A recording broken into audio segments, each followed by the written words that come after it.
వినపడుతుంది. మనం మాట్లాడే ప్రతి మాటకి దేవుని దగ్గర లెక్క ఉంటుంది అనమాట.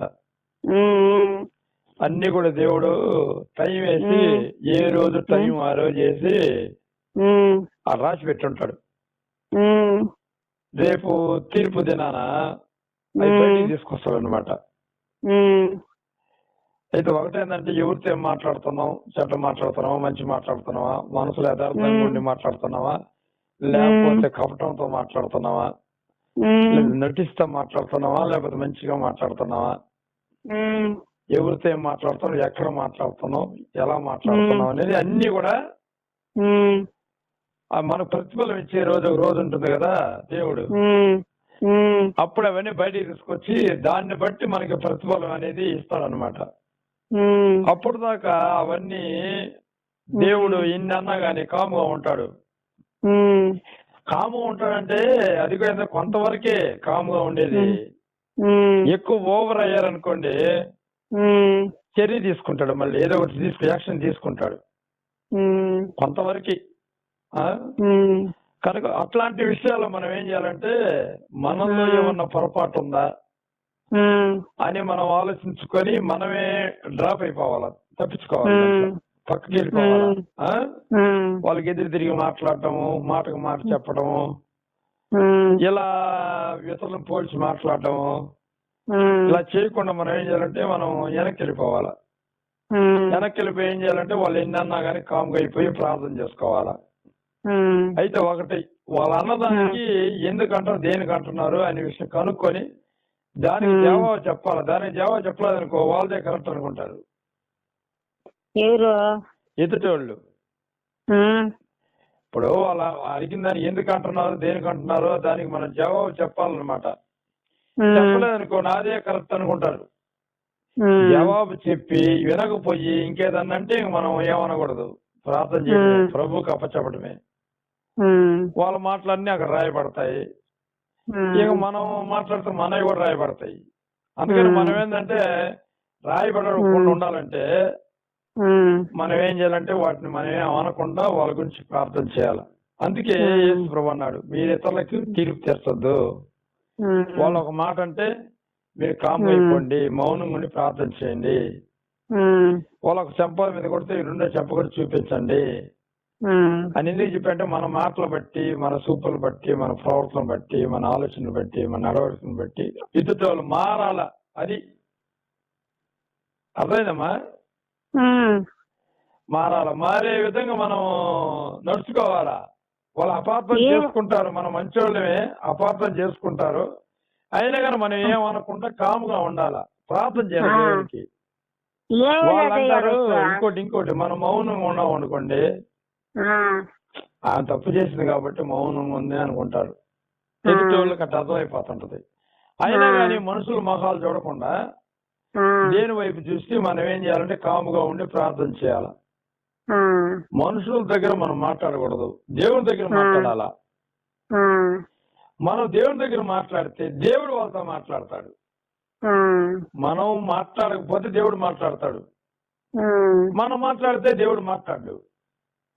మనం మాట్లాడితే అబద్ధం చేసుకుంటారు, దేవుడు మాట్లాడితే మారిపోతారు. అందుకని చెప్పి దేవునికి మనం చోటు ఇవ్వాలా, దేవునికి వాళ్ళని గొప్ప చెప్పాలా.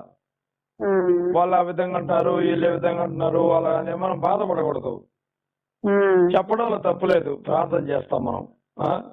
దైవజనులకు తప్పకుండా చెప్పాలా, ఏం జరిగింది చెప్పాలా, తప్పులేదు.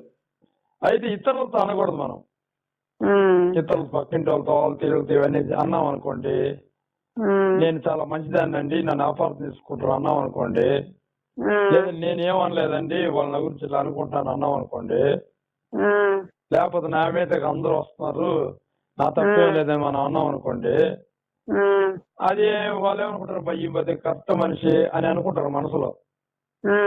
అందుకే దేవునితో చెప్పుకోవాలి మనం. దేవునితో దేవుడు అందరికి కూడా జవాబిస్తాడు. భయపడ అవసరం నిజంగా యథార్థత అనేది నీలో ఉంటే దేవుడు తప్పకుండా నీకు జవాబు వస్తుంది. వాళ్ళు మారుతారు, వాళ్ళు తప్పు తెలుసుకుంటారు ఏదో ఒక రోజున. నేను చెప్తున్నా కదా, తప్పకుండా తప్పు అనేది తెలుసుకుంటారు. దేవుడు మన పక్షాన్ని న్యాయం చేస్తాడు మనలో పొరపాటు లేకపోతే. కానీ దేవుడి కార్యం అంతా నిదానంగా ఉంటుంది. కనుక ఏం భయపడద్దు, ఎవరేమన్నా కానీ కాముకుంటూ దేవుడే చూసుకుంటాడు. ఆయనకు అప్పచెప్పు, ప్రార్థన చెయ్యి. ఎక్కడ ఎక్కడ పోతే అక్కడ ఎత్తుక్కోవాలి, అవునా కదా? ఇంట్లో పోయింది అనుకోండి, బజార్లో ఎత్తుక్కుంటే దొరుకుతుందా? దొరుకుద్దా? దొరకదా అంటున్నా.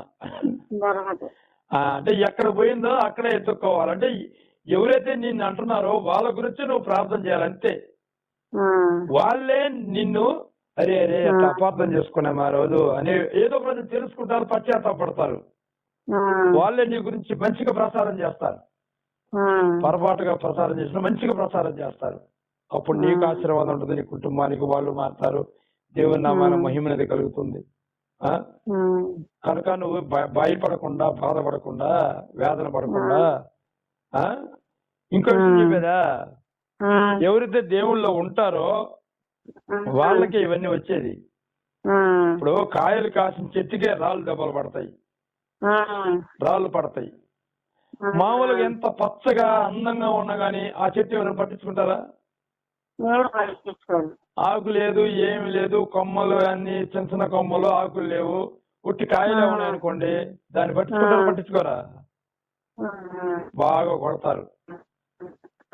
అట్లాగే దేవుళ్ళో ఉన్న వారిని ఈ సైతాన్ అనేది ఏం చేస్తంటే ఐనుల ద్వారానైనా, రక్త సంబంధుల ద్వారానైనా, అన్నదమ్ముల ద్వారానైనా, కసరుల ద్వారానైనా, బిడ్డల ద్వారానైనా, భర్త ద్వారానైనా, అందరి ద్వారా కూడా ఏం చేస్తుందంటే ఇలాంటి మాట అనిపిస్తా ఉంటుంది సైతాన్. అప్పటికే లొంగతారు, దేవుని మాట తప్పుతారు అన్నట్టు. అది మనం తెలుసుకున్నట్లయితే మనకు ఆ యొక్క శక్తి, ఆ యొక్క జ్ఞాపక శక్తి ఉంటే, తెలుసుకుని తెలివి మనకుంటే మనం ఇంతే, ఇంకా మనం పట్టించుకోకుండా ప్రార్థన చేసుకుంటాం. ఆ తెలివి మనకు లేదనుకోండి, ఎదుటి వారిని కూడా ఏం చేస్తాం? దూషిస్తాం, ద్వేషిస్తాం. అదే చెప్పేది, నువ్వు తెలుసుకున్నావు కాబట్టి. అలా తెలుసుకుంటే తప్పకుండా దేవుడు మన కాముని ప్రార్థన చేయాలా. మనమేం అనకూడదు. మనమేమంటే మనం ఏమన్నా గానీ ఒక అపార్థాలు వచ్చేస్తా ఉంటాయి. మంచి మాట చెప్పిన చెడ్డ మాటగా వస్తా ఉంటది. కనుక దేవుడు ఉన్నాడు, మీ పక్షాన్ని దేవుడు ఉన్నాడు, దేవుడు న్యాయం చేకూరుస్తాడు. మీరు ధైర్యంగా ఉండండి. అర్థమవుతుందా? అర్థమవుతుందయ్యా. ఏం భయపడద్దు. ఎవరైతే నిన్ను దూషించి ద్వేషించారో, నిజంగా నేను యథార్థత అనేది ఉంటే ఆ ప్రభువు చూస్తున్నాడు. ఆయనే వాళ్ళందరినీ నీ దగ్గర తీసుకొస్తాడు. ఎవరైతే అన్నారో వాళ్ళే నేను మంచి వాళ్ళని వాళ్ళు పశ్చాత్తాపడే రోజులు వస్తాయి. అప్పటిదాకా మనం ఓపికతో ఉండాలి. అది అప్పుడు దేవుని నామాన మహిమానం చేకూరుస్తాం.